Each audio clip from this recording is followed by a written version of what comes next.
Con nosotros aquí en Mega Noticias 3 de la tarde. Y como es habitual a esta hora, vamos de lleno a nuestra mesa de análisis. Le doy la bienvenida a Noemí Herrera, investigadora del Programa de Educación de México Evalúa. ¿Qué tal, Noemí? Gracias por estar con nosotros. Muchas gracias, Alberto, por la invitación. Noemí, una característica de la actualidad de la educación en el país. En la administración pasada del presidente Enrique Peña Nieto se hizo una reforma educativa. Parecía que estaba bien hecha, ¿no? Se evaluaba a los maestros, tenían que ocupar cargos directivos quienes presentaran un mejor currículum, que hicieran algunas evaluaciones, quien tuviera más experiencia. Parecía que iba bien. Esta administración la echó para atrás. No les gustaba lo que hicieron en el pasado y le echaron para atrás. ¿Cuál es la estrategia de la actual administración, Noemí? Pues mira, en materia de ingreso al servicio profesional docente, prácticamente tenemos diferentes niveles o diferentes reglas para los niveles educativos. En básica, como justo mencionabas, teníamos un sistema de evaluación donde aplicaban un examen y de acuerdo a si el maestro o bueno, el candidato demostraba a que eran habilidades competentes para poder estar frente al aula, podía ingresar al sistema y de ahí les daban un proceso de capacitación y después de eso podían como tener un periodo de acompañamiento y ya se quedaban y les asignaban una plaza fija, ¿no? Dentro de las escuelas.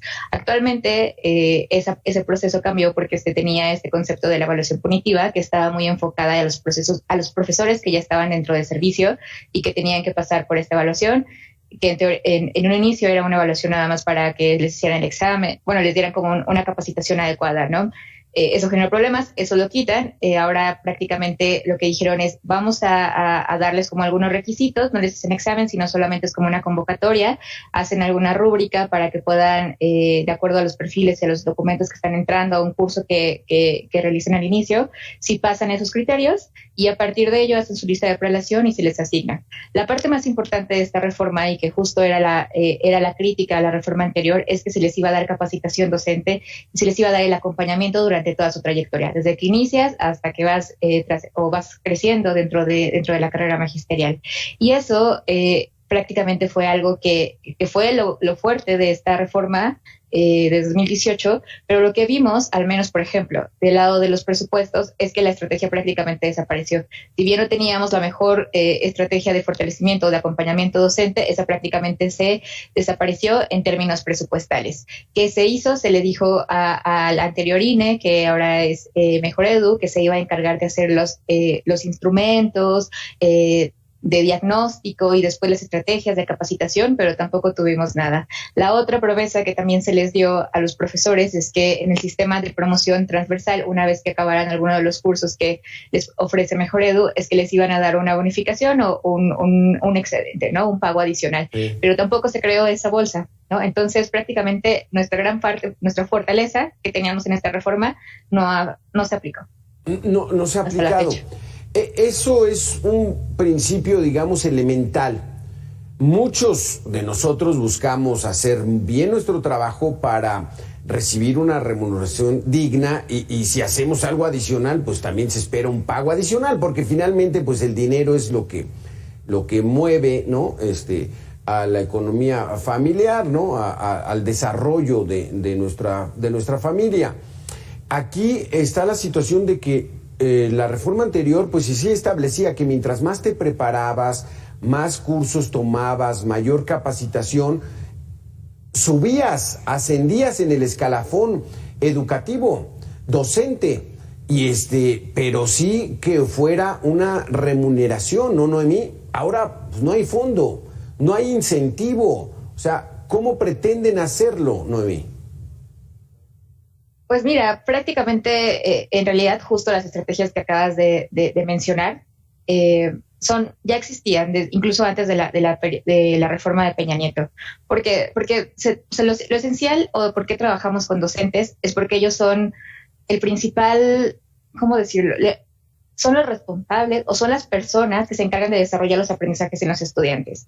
Y lo que nosotros partimos es de que nuestros alumnos que están dentro de las escuelas no logran alcanzar esas habilidades, ¿no? Entonces, cuando se preguntan, ¿pero por qué? ¿Cuál es lo que está pasando? Entonces, hacen una revisión y que puede pasar por la parte de la pedagogía que hay dentro del aula. Entonces, a partir de ello, dicen, ¿cómo podemos asegurar que los mejores maestros estén frente a nuestros estudiantes para que así puedan como tener el detonante de aprendizajes? Y justo se probó como esta parte de que vayan a cursos, que se especialicen en una maestría, pero eso no funcionaba. Tampoco funcionaba que fueran a los cursos de capacitación, sobre todo si lo ligabas a la parte de la remuneración económica, porque entonces se hizo todo un proceso de corrupción que justo también dio pie a que se hiciera esta reforma educativa del 2013 para poder desatorar los fondos y los incentivos. Y lo que se les dice es, bueno, o sea, lo que necesitamos es darle un reconocimiento al docente también, un acompañamiento y no dejarlos de capacitar, ¿no? Esa es la parte esencial, no dejarlos de capacitar. Claro, es importante mejorar sus condiciones salariales, pero ahí tenemos justo el gran problema de que está topado de acuerdo a cómo crezcan nuestras finanzas públicas. Y eso ha sido justo, creo que, el gran escándalo, al menos durante este sexenio, de que no estamos creciendo, de que no tenemos incentivos, entonces no podemos dar incrementos salariales. Pero la parte que sí puedes hacer, que es la parte de desarrollarlos, acompañarlos pedagógicamente dentro de las aulas, sobre todo ahora con lo de la pandemia, eso prácticamente no se hizo. Hay algunos esfuerzos locales en algunos estados que lo han estado haciendo con sus capacidades, sus recursos, pero esa parte como una estrategia nacional no cuajó. La compensación económica, digamos que podría ser un detonador. ¿Hay algún otro que tú como investigadora de programas de educación, cómo se mueven en otros países donde sus niveles educativos son más altos que el nuestro? Mira, el lema justo que hay en la política educativa a nivel mundial es capacitación, capacitación, capacitación. Y esto tiene que ver con el acompañamiento. Es decir, a tus profesores que ya tienes dentro del servicio, la primera parte es decir, observarlos, ¿qué les falta? ¿No? ¿Qué les falta a tus profesores en la parte de cómo están dando sus clases? Hay algunos, por ejemplo, los hemos visto que, por ejemplo, pueden llegar, sentarse, tenerles su libro, ¿no? Su libro de texto, y con eso se va toda la clase. Pero eso realmente genera un aprendizaje, entonces esa ha sido como una de las fallas. Hay otros profesores que tampoco utilizan todo el tiempo de clase para poder abarcar los contenidos que tienen, y eso es otro intermedio otra intervención que hay que hacer. Pero todo tiene que ver con cómo analizas, detectas, diagnosticas y puedes darle estrategias de acompañamiento o de mejora en los cursos de capacitación docente. Eso es en el caso de los que ya están dentro del servicio. Y a los que inician, primero se les hablaba desde las pedagógicas. Desde ahí tienes que ver cómo les estás enseñando, los planes curriculares y demás. Y una vez que ingresan al servicio, a partir de eso es decirles, bueno, o sea, ya entraste, pero de aquí no te voy a soltar, y entonces vamos alineando tus estrategias de capacitación con lo que yo tengo en mi marco curricular, y a partir de eso es como van haciendo toda una estrategia pedagógica. Y esos son los lineamientos a nivel mundial, ¿no? Dentro de las políticas educativas. Y esas son las partes que justo no hemos podido cuajar, al menos en las últimas 4 reformas que se han aplicado en este país. Válgame, o sea que estamos haciendo lo que no soluciona, o sea, estamos haciendo otras cosas. Los normalistas son los más renuentes en Guerrero, en Chiapas, en Michoacán, son los más renuentes a competir por las plazas. Ellos consideran que saliendo egresados es plaza segura. Digamos, esa medida, ¿cómo ha funcionado? Pues mira, me gustaría decirte qué tanto ha funcionado, pero no tenemos ni siquiera indicadores como para evaluar esa parte, ¿no? ¿Cuál sería nuestro indicador más cercano para decir si nuestro sistema de ingreso al servicio profesional docente es funcional? Pues nos iríamos como a la parte de los aprendizajes, ¿no? Es decir, cómo vamos dentro de las pruebas, si se alcanzan o no se alcanzan. Pero bueno, justo este tema, ¿por qué decimos, bueno, pero si ya sabemos qué es lo que tenemos que hacer, ¿por qué no lo hacemos? Es que justo también tenemos, y es la parte de la economía política dentro de la educación, es que tenemos uno de los sindicatos más grandes, con sus diferentes secciones, con sus diferentes cuotas de poder, y mientras eso no pueda equilibrarse, ¿no? Si mientras eso lo seguimos ligando por ejemplo, a la parte de los ingresos, no lo vas a poder destrabar, y entonces se hacen estos círculos viciosos en los que tienes a las algunas plazas capturadas, por ejemplo, que para nadie es novedad que hay plazas que incluso se venden, ¿no? Que tenemos plazas captadas, y eso incluso va restando o le va quitando incentivos, por ejemplo, para que personas con grandes habilidades decidan ser maestros, ¿no? De hecho, eso es una de las grandes preocupaciones que tenemos, es cómo atraemos a las mejores personas al servicio profesional docente, porque además también de eso hemos visto que en los últimos años también se ha desprestigiado mucho la figura del profesor, ¿no? Claro.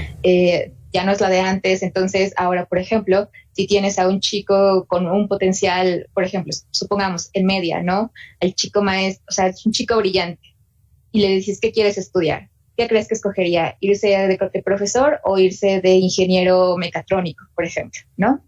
¿Cuál escogerías? Lo que vemos es de que justo las personas que tienen los mejores perfiles tienen más incentivos para irse a otras carreras, ¿no? Donde puedan tener una mejor remuneración que a la parte del servicio docente. Entonces, por ahí va. Y por eso te decía, no todos son incentivos económicos, hay mucho también de reconocimiento y de validación, ¿no? Sobre su labor. Estamos hablando de educación pública, Noemí. De unos 15 o 20 años para acá, agarró un auge muy fuerte la educación privada, las escuelas particulares.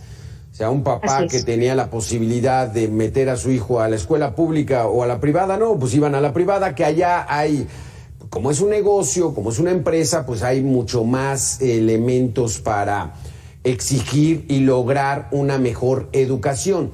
La crisis nos está empujando otra vez a que a lo mejor muchos papás tengan que llevar a sus hijos a la escuela pública. ¿Qué les espera a estos padres de familia? ¿En qué parte? ¿En las que están regresando? Pues mira, justo acabas de dar en el clavo. Este fenómeno de irnos a las privadas más que a las públicas sucedía mucho en los estados donde tenemos mayor presencia de los profesores de la CENTE, ¿no? Porque teníamos menores días de clase. Entonces, ¿de qué le servía a un papá meter a su hijo a la escuela si no iba a recibir las clases, al menos las esperadas, ¿no? O cerrar el ciclo, porque no traíamos maestros dentro de las escuelas? Entonces, eso dio pie a que crecieran estos sistemas de escuela privada. El tema es que ahorita, y eso pasa por lo regular cuando traemos crisis económicas, es que los ingresos se contraen. Y para estos padres de familia no es sostenible por al menos seguir pagando una colegiatura, sobre todo si tienes como clases a distancia, que todavía tenemos algunos o muchos casos en el país que no están necesariamente, no les hemos dado seguimiento, pero que quede claro que todavía no regresamos todos, ¿no? a la escuela. Entonces, ¿qué es lo que pasó? Eso genera un movimiento de que tienes que regresar a las escuelas públicas, porque al final eso te ayuda en la materia de ingresos como a tenerla. Lo que vimos ahora es que prácticamente decidieron no regresar a la escuela. O sea, esperaríamos que este movimiento de privadas lo pudiera absorber las públicas, y eso genera prácticamente efectos nulos en las matrículas, es decir, tu matrícula se mantiene, ¿no? De estudiantes que participan. Lo que vimos ahorita es que se contrajo históricamente en todos los niveles educativos. Entonces, y no es por factor poblacional, tenemos a estudiantes o tenemos a chicos, chicas, ¿no? Que están en edad de estudiar, pero decidieron ya no estudiar. Esa es la gran tragedia de nuestro saldo después del COVID, de que aún así, aunque tenemos las escuelas públicas, no fueron suficientes para poder contener este proceso de desbandada de las escuelas privadas. Híjole, y esto va a tardar algunos años en que empiece a regularse, sobre todo esperando que la pandemia pues ya pase. Ve ahorita la quinta ola trae a jaque a muchos que están saliendo. Y la crisis económica, ¿no? Y la crisis económica. Ese es otro factor.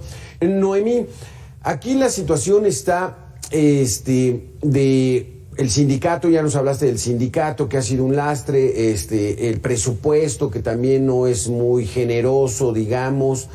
Hay vocación de los maestros, ¿no? El maestro mexicano es un buen maestro, ¿no? Es alguien que sí se compromete con su comunidad, con la sociedad, con el país. Habría nada más que empujarlo tantito, ¿no? Ayudarlo, capacitarlo para que tengamos una mejor educación. ¿Va por ahí o de plano el lastre del sindicato, del presupuesto es demasiado fuerte? No, yo justo rescataría esta parte, es decir, ¿por qué tuvimos o cómo pudimos mantener nuestro sistema educativo con este proceso del COVID tras 2 años? Fue gracias a los maestros, ¿no? Definitivamente, mientras esperábamos los grandes protocolos de las autoridades federales o de algunas autoridades estatales, ya los maestros ya se habían organizado, ya estaban diciendo que voy a mandar la tarea por el Facebook, por el WhatsApp, por donde sea, ¿no? Voy a pegar mis carteles afuera de las escuelas, porque esas no eran indicaciones de alguna autoridad educativa o de alguien que estuviera dentro del escritorio, sino fueron los profesores, ¿no? Los que estaban en contacto con los estudiantes. Sí. ¿Y quiénes son los que te pueden decir mejor dónde están aquellos chavos que no regresaron? Van a ser tus maestros. Entonces, definitivamente, creo que justo tenemos un buen maestro, ¿no?, en este país, porque es el que sostiene el sistema educativo. Desgraciadamente lo hemos maltratado tanto su profesión en estos últimos años, porque las cosas que pueden ser, como lo que mencionaba, ¿no?, la parte del reconocimiento, estos apoyos, porque es decir, yo voy y doy mi clase, pero ¿cómo sé que eso realmente es lo que sirve o lo que está incentivando a mi compañero? O por ejemplo, ahorita el reto de estoy regresando a un salón con 30 estudiantes, ¿no?, por decir lo menos, porque sabemos que hay más, y todos vienen con diferentes niveles de aprendizajes, porque algunos pudieron tener sus clases con acompañamiento de sus papás, otros de plano llegaron sin saber nada, otros traen toda la parte socioemocional también bastante afectada, ellos mismos también. ¿Y cómo vamos a operar? ¿Cómo operamos una clase con esos desafíos? Y eso es prácticamente algo que no se pone dentro de la mesa o no se discute cuando hablamos de que eso es lo que realmente necesitamos acompañar, claro, ¿no? Claro. Darle esas herramientas e instrumentos. Entonces, a medida que podamos orientarlos y verlos, es la manera en que vamos a estar apoyando y fortaleciendo su profesión, ¿no? Es decir, hay muchos maestros abandonados en este sistema educativo. Tenemos buenos maestros, eso es indudable, ya lo dijiste, ya lo confirmaste. Ellos mantienen el sistema educativo, y no de ahorita, desde hace 40, desde 50 siempre. Años, por su talento, por su vocación, por su interés. Pero, ¿qué está haciendo la SEP en estos momentos? ¿Está planteando nuevos planes de estudio, ampliar los horarios en las escuelas? Medio estamos saliendo del COVID, que todavía estamos inmersos, ya se va a quedar estacional esto. Entonces, ¿ya está haciendo algo la Secretaría de Educación Pública o piensa la titular ya en irse de candidata a algún estado? Pues mira, eso sería una pregunta muy interesante para la Secretaria, ¿no?, de Educación.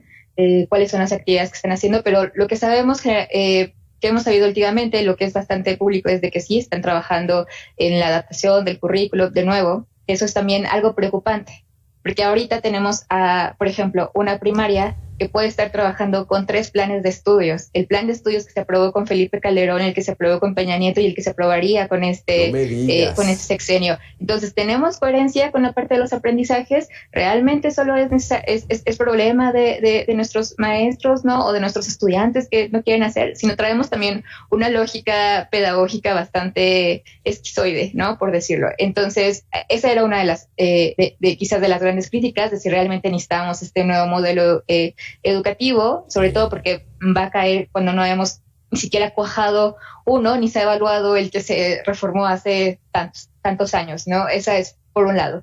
La segunda política que subimos, que también fue bastante escandalosa, es de aprobar a los estudiantes en el siguiente nivel educativo, o sea, es decir, no vamos a reprobar a nadie, lo cual sabemos que la evidencia justo apunta a que reprobar no te ayuda para recuperar aprendizajes y también te ayuda a que aumente tu problema del abandono escolar. Sí. Entonces, ahí parece como decir, está bien, pero ¿qué es lo que vamos a dar? Y sabíamos que teníamos que hacer 3 cosas importantes o básicas con el regreso a clases presenciales. Uno era la evaluación diagnóstica para saber cómo estaban regresando los chicos. La segunda parte era, una vez que ya tienes al regreso, era descargar al menos los contenidos curriculares para saber o centrarte en la parte de que era lo imprescindible y sobre todo en las áreas que no sabías, y la tercera, que es crucial, es la parte del acompañamiento y reforzamiento académico a los estudiantes. Lo necesitabas esos 3. ¿Cómo lo íbamos a hacer y demás? Eso ya era una charla que se tenía que tener con estados, con las escuelas y demás, ¿no? El planteamiento.